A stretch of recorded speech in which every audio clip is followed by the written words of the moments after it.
할렐루야. 우리 한번 고백하겠습니다. 하나님 아버지 감사합니다.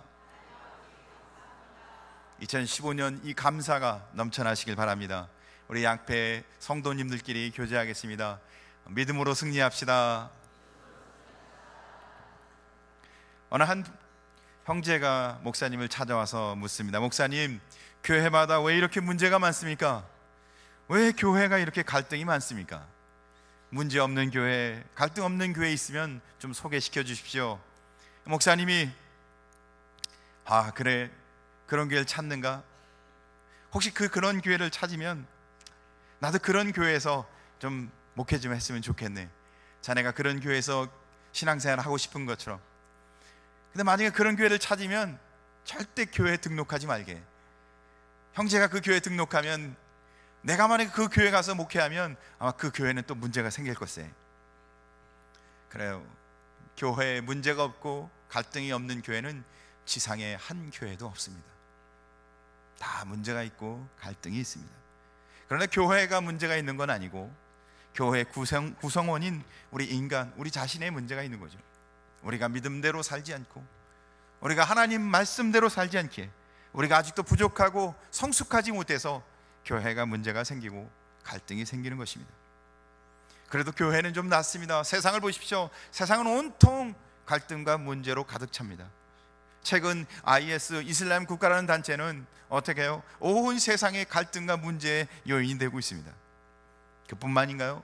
우리나라에도 정치인들을 보시면 여야 간의 갈등이 얼마나 심각한지, 최근 정기 국회를 하고 있는데 거의 대부분은 빈자리예요. 근데 여야 간만 갈등이 있나요? 같은 여당끼리도 요즘은 갈등이 얼마나 심각한지, 같은 야당끼리도 갈등이 얼마나 많은지, 온통 문제투성입니다. 그뿐인가요? 가정에도 가보면 부모 자식 간의 갈등, 남편과 아내의 갈등, 저희도 얼마 전에 좀 갈등이 있었는데 지금은 화해해서 풀어졌어요.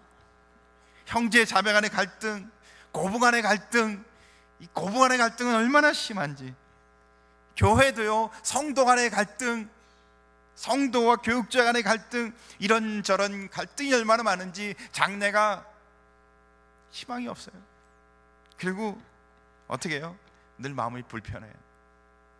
근데 성경은 우리에게 이럴 때일수록 우리에게 읽어야 할, 우리가 꼭 기억할 성경 구절 하나를 우리에게 보여주시는데, 이사야 26장 3절에서 4절 말씀입니다. 우리 한번 같이 이 말씀을 읽으며 이 은혜가 우리 안에 함께하길 간절히 소원합니다. 같이 읽겠습니다. 시작. 주께서 심지가 견고한 자를 평강하고 평강하도록 지키시니 이는 그가 주를 신뢰함이니이다. 너희는 여호와를 영원히 신뢰하라. 주 여호와는 영원한 반석이시미로다. 할렐루야. 그러니까 신앙의 뿌리를 둔 사람, 믿음으로 흔들리지 않는 사람은 오늘 성경에 보니까 평강하고 평강하도록 지키시라. 사랑하는 성도 여러분, 믿음의 뿌리가 세상에 있는 사람은 늘 흔들립니다. 갈등과 문제 속에 갈대처럼 흔들립니다. 그러나 믿음의 뿌리를 하나님께 두고 사는 자는 샬롬, 그 마음의 평강과 은혜가 넘치는 줄 믿으시기 바랍니다. 문제가 있는데도 평강을 누리는 사람, 갈등이 있는데도 평강을 누리는 사람, 그런 신실한 성도 되시길 주의 이름으로 축복합니다. 그러니까 언제나 어떤 상황이 있을지라도 갈등하고 분노하고 화내는 것이 아니라 하나님을 의지함으로 평강을 누리시는 신실한 성도 되시길 주의 이름으로 축복합니다. 오늘 성경 본문은 바울이 1차, 2차, 3차 전도 여행을 마치고 예루살렘 교회에 선교 보고를 하는 이야기로 시작되고 있습니다. 그러니까 이제 바울이 예루살렘에 도착했습니다. 사도행전 21장 17절 18절 말씀을 보니까 한번 같이 읽을까요? 네, 제가 읽겠습니다. 예루살렘에 이르니 형제들이 우리를 기꺼이 영접하거늘 그 이튿날 바울이 우리와 함께 야고보에게로 들어가니 장로들도 다 있더라. 오랜 선교 여행을 마치고 이제 예루살렘에 도착했습니다. 그런데 예루살렘 교회가 이 바울 일행을 따뜻하게 영접해 주는 거예요. 야, 얼마나 좋은지. 사랑하는 성도분, 교회는 이런 따뜻한 은혜가 서로 주님 안에서 정말 따뜻한 은혜로 품어지고 안아지고 받아지고, 사랑하는 성도분, 우리 근곡교회에 이런 은혜가 넘치길 간절히 소원합니다. 그리고 바울이 이렇게 도착해서 이제 예루살렘 교회 안에 있는 지도자, 특히 수장이었던 야고보와 그리고는 그 교회 지도자들에게 선교 보고를 하고 있습니다. 그래서 1. 바울의 선교 보고. 그래서 사도행전 21장 19절을 한번 같이 읽겠습니다. 시작. 바울이 문안하고 하나님이 자기의 사역으로 말미암아 이방 가운데서 하신 일을 낱낱이 말하니. 바울이 선교 보고를 하는데 두 가지 이유를 가지고 두 가지 관점으로 선교 보고를 하고 있습니다. 사실 1차, 2차, 3차 오랜 기간 동안 선교를 했기 때문에 할 말도 많고 업적도 많고 한 일도 굉장히 많았습니다. 한 일이 많으면 어떻게 해요? 보고가 길어져야 맞죠. 그리고 한 일이 많았으면 바울이 뭘 했는지 많이 이야기해야 했을 겁니다. 그런데 바울은 두 가지 관점에서 이야기를 하는데 그 첫 번째, 하나님이 하신 일이라고 했습니다. 보고를 하는데 이 보고의 제일 중요한 선교 보고의 주어가 바울이 아니고 하나님이라고 이야기하고 있다. 내가 한 것이 아니고, 내가 교회를 세웠습니다. 얼마나 많은 교회를 세웠는지 몰라요. 내가 이방인들을 복음을 전해서 구원했습니다. 내가 복음을 어떻게 환난과 역경 가운데, 그 많은 어려움과 고통 가운데 내가, 이렇게 말하지 않고 주어를 하나님이 자기의 사역으로 말미암아 이방 가운데 하신 일을 하나님이 하신 일이라고 보고하고 있다는 겁니다. 바울이 자기가 했다고 해도 누구도 욕하지 않았을 겁니다. 누구도 바울을 비난하지 않았을 거예요. 그런데 바울은 자기가 한 일이 아니라 하나님이 하신 일로 선교 보고하고 있다는 겁니다. 사랑하는 성도 여러분, 우리가 믿음으로 살아가는 성도의 삶은, 교회가 주의 일을 감당하는 교회의 모든 사역들은 하나님이 하시는 일인 줄 믿으시길 주의 이름으로 축복합니다. 그런 은혜의 고백이, 그런 믿음의 고백이 있는 성도와 우리 근곡교회가 되길 간절히 소원합니다. 바울이 많은 곳을 다니며 교회를 세웠습니다. 정말 많이 세웠어요. 그러나 바울은 내가 하지 않았습니다. 하나님이 하셨습니다. 바울은 많은 수많은 이방인들에게 복음, 하나님의 말씀을 증거해서 그들을 구원했습니다. 그러나 바울은 내가 하지 않았습니다. 하나님이 하셨습니다. 사랑하는 성도 여러분, 오로지 하나님이 하셨다고 말하는 것은 그는 믿음의 사람이었기 때문에. 사랑하는 성도 여러분, 신앙이 사람이 한 일인가요? 우리가 교회를 세우는데 사람이 하든가요? 신앙은 하나님이 주신 은혜 가운데, 교회는 하나님이 주신 은혜 가운데 세워주는 줄 믿으시기 바랍니다. 아니, 그뿐만 아니라 바울은 한 걸음 더 나아가 하나님께서 도우셔서 내가 교회를 세웠습니다라고도 하지 않습니다. 하나님이 도우셔서 내가 복음을 전했습니다라고도 하지 않습니다. 하나님이 도우셔서 내가 이방인을 구원했습니다라도 생각조차도 하지 않고, 하나님이 도우셔서 한 게 아니라 그 일은 다 하나님이 하신 겁니다. 사랑하는 성도 여러분, 사람이 일하는 게 아닙니다. 사람이 세운 게 아니라는 겁니다. 바울의 고백은 내가 하나님의 도움을 받아서 내가 했다고 말하지도 않습니다. 하나님이 다 하셨다는 겁니다. 이런 분명한 믿음의 고백을 갖고 있었기에 하나님은 바울을 끝까지 사용하십니다. 내가 했다, 하나님이 도우셔서 내가 했다, 그렇게 고백하고 말하는 순간 신앙은 변질되고 무너지는 것입니다. 세속화되고 성도는 자기를 자랑하게 되고, 교회는 하나님의 영광이 사라지는 세속화된 교회가 되는 것입니다. 사랑하는 성도 여러분, 우리의 신앙과 우리 근곡교회 안에 주님이 일하심을 고백하는 믿음의 고백, 믿음의 고백 위에 세워지는 신앙과 교회가 되길 간절히 소원합니다. 고린도전서 15장 10절 바울은 그래서 이렇게 고백합니다. 우리가 천천히 한번 이 성경 구절을 같이 읽어보도록 하겠습니다. 시작. 그러나 내가 나된 것은 하나님의 은혜로 된 것이니 내게 주신 그 은혜가 헛되지 아니하여 내가 모든 사도보다 더 많이 수고하였으나 내가 한 것 아니요 오직 나와 함께 하신 하나님의 은혜로다. 나의 나된 것은, 내가 그동안 이렇게까지 섬길 수 있던 건 내가 한 것 아니고 다 하나님의 은혜, 하나님이 하셨다고 바울은 고린도전서에 고백하고 있습니다. 믿음은 내가 한 것 없고 나는 그리스도 안에서 죽고 내 안에 사신 그리스도께서 하셨다고 고백하는 것이 믿음의 삶이라는 겁니다. 내가 살아나는 순간, 내가 뭐 했다, 내가 뭘 이루었다, 내가 뭘 이루었다는 업적을 이야기하는 순간, 나를 얘기하는 순간 우리는 어떻게 해요? 갈등과 문제가 생기기 시작합니다. 누군가가 내가 한 것을 알아줘야 되고, 내가 했다면 한 만큼의 대가를 받아야 되고. 사랑하는 성도 여러분, 만약에 주님이 다 하셨다고 고백한다면 누가 알아주지 않아도, 누가 칭찬하지 않아도 문제가 될 게 없어요. 그런데 왜 갈등과 문제가 생기나요? 내가 했다고 생각하니까, 내가 칭찬받지 못하고, 내가 관심받지 못하고, 내가 사랑받지 못하니까 갈등과 문제로 아픔과 고통이 생기는 겁니다. 사랑하는 성도 여러분, 내가 들어가는 순간 교회는 아픕니다. 신앙은 변질됩니다. 사람 냄새가 나는 순간 교회는 위기가 찾아오고 신앙에는 고통이 찾아오는 것입니다. 사랑하는 성도 여러분, 우리의 신앙과 우리가 섬기는 사역과 이 근곡교회 안에 하나님이 하셨음을 고백하는 믿음의 고백과 믿음의 은혜가 넘쳐나길 간절히 소원합니다.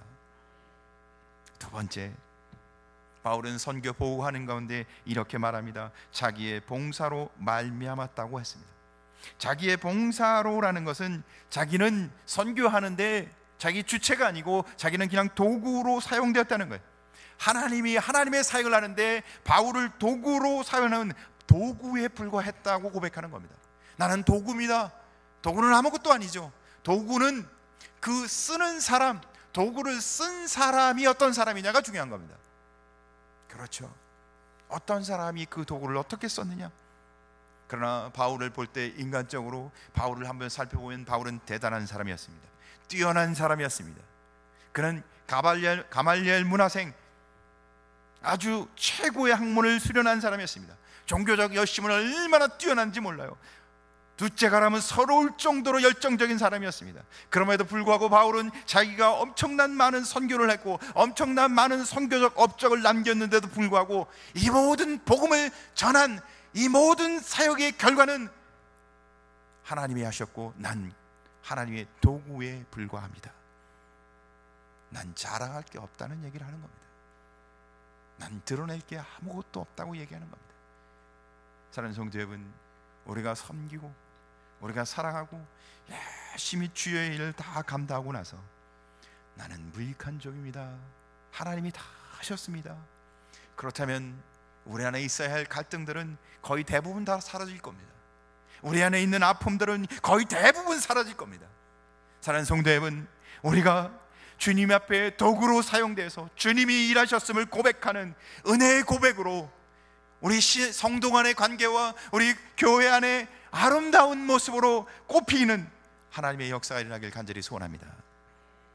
그래서 바울은 말합니다. 나된 것은 하나님의 은혜라. 바울이 이렇게 선교복을 하니까 예루살렘 교회가 이렇게 반응합니다. 20절, 저희가 듣고 하나님께 영광을 돌리고, 그래요, 하나님의 은혜를 고백하고 그 은혜의 고백을 듣고선 한쪽에서는 하나님께 영광을 돌리고. 얼마나 은혜로운 교회입니까? 교회는 사람이 드러나고 사람 이름이 드러나고 사람의 업적이 드러나는 곳이 아니라 하나님의 영광이 드러나는 곳입니다. 할렐루야. 성도는 하나님께 영광을 돌리는 존재고 교회는 영광을 돌리는 공동체입니다. 하나님의 영광 받기에 합당해야 합니다. 그러니까 교회가 마땅히 해야 할 일은 하나님께 영광을 돌리는 것입니다. 우리는 하나님께만 영광을 돌려야 합니다. 그런데 우리가 정말 하나님께만 영광을 돌리나요?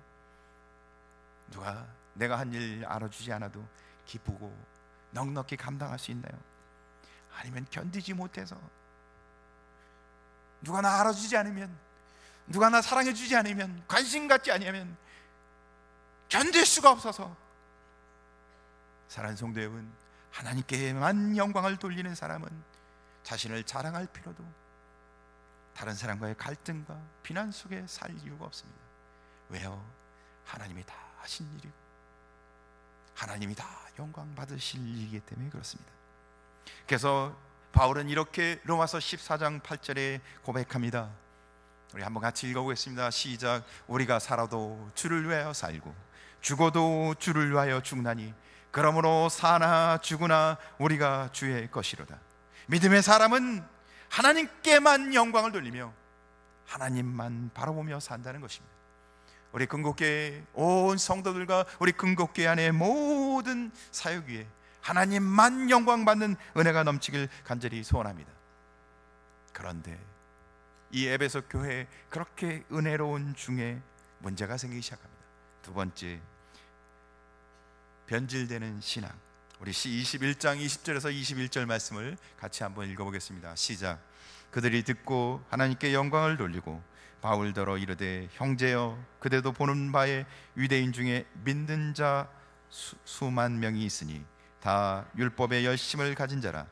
내가 이방에 있는 모든 유대인을 가르치되 모세를 배반하고 아들들에게 할례를 행하지 말고 또 관습을 지키지 말라 한다 함을 그들이 들었도다. 예루살렘 교회 유대인들이 개종해서 많은 사람들이 믿기 시작했는데 그 수가 수만 명에 이뤘다고 합니다. 엄청나게 많은 사람들이 예수를 믿게 되는 거죠. 그런데 그들이 예수를 믿긴 믿는데, 개종은 했는데 그들의 삶 속에 아직 옛 습관, 율법에 대한 열심을 갖고 있었다는 거죠. 예수를 믿고 와서 예배는 드리는데 옛 삶은 아직도 그대로 갖고 있었다는 겁니다. 그래요, 문제가 있는 거죠. 예루살렘 교회에 문제가 있었던 겁니다. 개종을 했다면, 이제는 예수를 믿었다면 믿는 자의 삶을 살아야 하는데, 믿음으로 살아야 하는데 아직도 율법의 열심을 갖고 살아가고 있었다는 겁니다. 특별히 바울이 갖고 있었던 모습 중에 그 들리는 소문이, 바울이 모세를 배반하고 모세를 배반했다 했다는 것은 율법을 배반하고 율법을 지키지 않았다는 얘기입니다. 아들들에게 할례를 행하지 않고, 율법의 대표적인 것이 할례였는데 할례를 행하지 않고, 또한 관습, 그들이 갖고 있는 율법적 전통을 지키지 않고 있었다는 사실이 그 개종한 유대인들에게 들렸다는 거죠. 그래요, 개종을 했지만 모세의 율법을, 할례를, 관습에 따른 전통을 지키는 삶을, 우리가 예수 믿는 것은 예수 그리스도의 십자가의 그 은혜를 고백하며 믿음으로 구원받는 줄 믿으시 바랍니다. 그래서 우리가 이신칭이라고 합니다. 믿음으로 구원받는다. 우리가 어떤 행위나 우리가 갖고 있는 어떤 조건이나 우리가 갖고 있던 어떤 삶의 선한 평가로 인해서 우리가 예수를 믿고 구원받는 것이 아니라 오직 하나님의 은혜로 구원받는 줄 믿으시 바랍니다. 그런데 예루살렘 교회의 개종한 유대인들은 율법을 아직도 열심히 지키고 있었다는 겁니다. 율법은 다 지킬 수도 없고, 혹 다 지킨다 할지라도 구원받을 수 없습니다. 그러니까 행위로는 우리가 완전할 수도 없고 우리가 완전하게 살 수도 없다는 뜻입니다. 그런데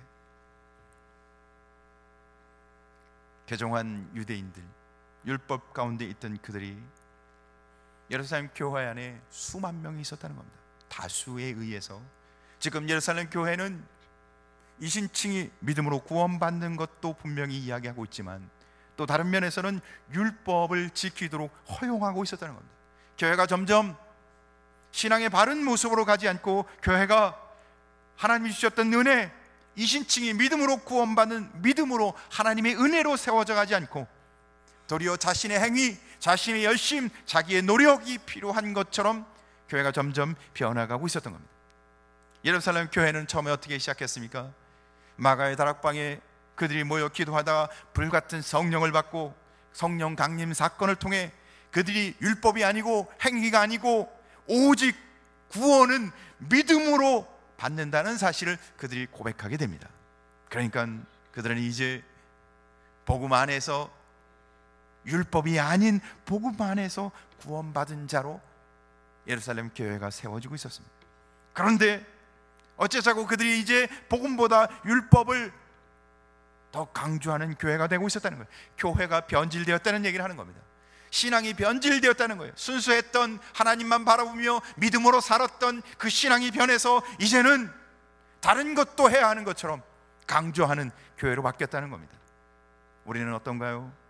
정말 우리도 예수 그리스도를 믿는 믿음으로 구원받은 하나님의 백성으로서 그 순수한 신앙, 주를 바라보며 주를 의지하며 말씀으로 살았던 그 신앙 변함없이 지키며 오늘도 믿음으로 사시나요? 아니면 내가 뭘 해야 하는 것처럼, 내가 중심이 돼서 내가 뭘 해야 하나님이 기뻐하시고 내가 뭘 이루어야 하나님이 기뻐하시는 것처럼, 율법을 행하는 것처럼 행위에 근거한 신앙생활을 하고 있지는 않나요? 사랑하는 성도 여러분, 처음에 순수했던, 하나님만 바라보며 처음에 순수했던 주님 뜻만 물었던 그 열정이 회복되어지시길 주의 이름으로 축복합니다. 예루살렘 교회가 변질되어 가고 있었습니다. 우리는 주님만 바라봐야 되겠습니다. 정말 주님이 원하시는 게 무엇인지, 주님이 기뻐하시는 뜻이 무엇인지 참된 신앙으로 회복되어지시는 하나님의 은혜가 있길 간절히 소원합니다. 바울은 그렇게 갈등과 문제가 있었던 예루살렘 교회에 이렇게 반응합니다. 셋째, 믿음의 덕을 세우라. 22절부터 26절 말씀에 보면, 그러면 어찌할꼬 그들이 필연 그대가 온 것을 들었으니 우리가 말하는 대로 하라. 예루살렘 교회가 바울에게 두 가지 제안을 합니다. 유대인들이 개종해서 율법을 열심히 갖고 있는 그들이 이제는 수만 명에 이른다. 근데 그들 앞에 내가 모세를 배반하고 할례를 행하지 않고 관습을 폐기한다 하니 내가 이제는 이 두 가지를 해서 그들에게 문제가 없게 하라. 그래서 첫째는 서원한 네 사람이 우리 중에 있는데 그 사람들과 함께 결례를 행하라. 결례를 행하는 것은 정결의식을 행하는 것입니다. 율법으로 정결의식을 행하는 건데 4주에 걸치 하는데 마지막 한 주는 성전 안에서 행합니다. 그래서 내가 그들과 함께 이 정결의식을 행하라. 그리고 두 번째로는 그 정결의식을 행하는 모든 비용을 네가 감당하라. 사랑하는 성도 여러분, 이 제안은 바울에게 믿음으로 구원받는다고 고백하고 오직 믿음으로 신앙생활을 한다고 말하는 바울에게 이제는 뭐예요? 율법을 행하라는 뜻이었습니다. 바울은 할 수도 있고 안 할 수도 있었습니다. 왜? 복음 안에서 자유로웠기 때문에. 근데 바울은 그거에 대한 설명으로 고린도전서 9장 19절에서 22절 말씀을 통해서 답을 하고 있습니다. 내가 모든 사람에게 자유로우나 스스로 모든 사람에게 종된 것은, 내가 모든 것을 다 행할 수 있으나 그러나 내가 너희 제안을 받아들이는 것은, 그런 의미로 해석이 되어집니다. 더 많은 사람을 얻고자 함이라. 유대인에게는 내가 유대인과 같이 된 것은 유대인을 얻고자 하며, 율법 아래 있는 자에게는 내가 율법 아래 있지 아니하나 율법 아래 있는 자 같이 된 것은 율법 아래 있는 자를 얻고자 하며, 율법 없는 자에게는 내가 하나님께 율법 없는 자가 아니요 도리어 그리스도의 율법 아래 있으나 율법 없는 자와 같이 된 것은 율법 없는 자를 얻고자 하며, 약한 자들에게는 내가 약한 자와 같이 된 것은 약한 자들을 얻고자 하며, 내가 여러 사람에게 여러 모습이 된 것은 아무쪼록 몇 사람이라도 구원하고자 함이니라. 바울은 한 사람이라도 더 구원하기 위해서 자기가 결정한 일을 통해서 교회의 영광을, 하나님께 영광을 돌리기 위해서 자기가 예루살렘 교회의 제안을 자기가 율법을 행해서 정결의식을 해가고 그 비용을 다 치르는 것을 내가 순종하겠다고 말하고 있습니다. 그러니까 자기 믿음 위에 교회의 덕을 세우는 일을 하겠다고 고백하고 있었던 겁니다. 사랑하는 성도 여러분, 때로는 안 해야 할 일일 수도 있습니다. 내가 손해보고 도리어 믿음에, 하나님이 주시는 믿음에 그것이 도리어 배치되는 일인데도 불구하고 바울은 도리어 뭐라고 고백하고 있냐면, 내가 믿음의 덕을 세우는 일이기에 그 일에 순종하겠다고. 조금 이해가 안 될 수도 있습니다. 그런데도 불구하고 바울은 하나님의 교회의 덕을 세우고 도리어 그 영혼들이 그 일로 인해서 부딪히지 않고 갈등하지 않도록 도리어 자기가 율법을 지키고 그 모든 비용을 감당하게 됩니다. 사실 예루살렘 교회는 바울을 위해서 별로 한 일이 없습니다. 예루살렘 교회는 연약한 교회이기도 했지만 바울이 선교하는데 선교비를 대준 적도 없었습니다. 도리어 바울이 자기가 개척한 교회들에서 구제금을 모아서, 예루살렘 교회를 위해서 구제금을 모아서 지금 그 구제금을 예루살렘 교회에 전달하고 있는 상황입니다. 그러니까 예루살렘 교회가 바울에게 이런 걸 요구할 수 있는 상황이 아니라는 거예요. 그럼에도 불구하고 바울은 도리어 어떻게 해요? 그들의 요구사항을 다 받아줍니다. 왜요? 교회의 덕을 세우기 위해서, 그리고 한 영혼이라도 더 구원하기 위해서. 그러니까 바울의 초점은 하나님께 영광, 교회의 덕을 세우고 영혼 구원에 초점이 맞춰져 있다는 거죠. 사랑하는 성도 여러분, 우리는 왜 예배를 드릴까요? 우리는 왜 신앙생활을 할까요? 우리의 예배와 섬김과 우리 신앙 가운데 하나님께 영광이 드러나고 덕이 드러나고 한 영혼을 위한 영혼에 대한 열정이 회복되어지시길 주님의 이름으로 축복합니다. 말씀을 정리하고자 합니다. 오늘 성경은 우리에게 두 가지를 이야기하고 있습니다. 첫째는 우리 모든 삶 가운데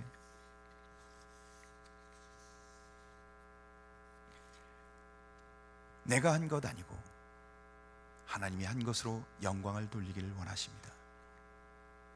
내가 주어가 아니고 내가 뭘 한 것을 말하지 않고 우리의 신앙과 우리 교회 위에 하나님만 영광 받기를 원하십니다.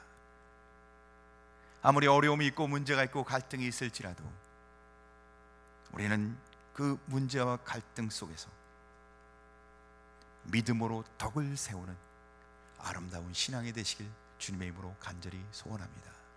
기도하겠습니다.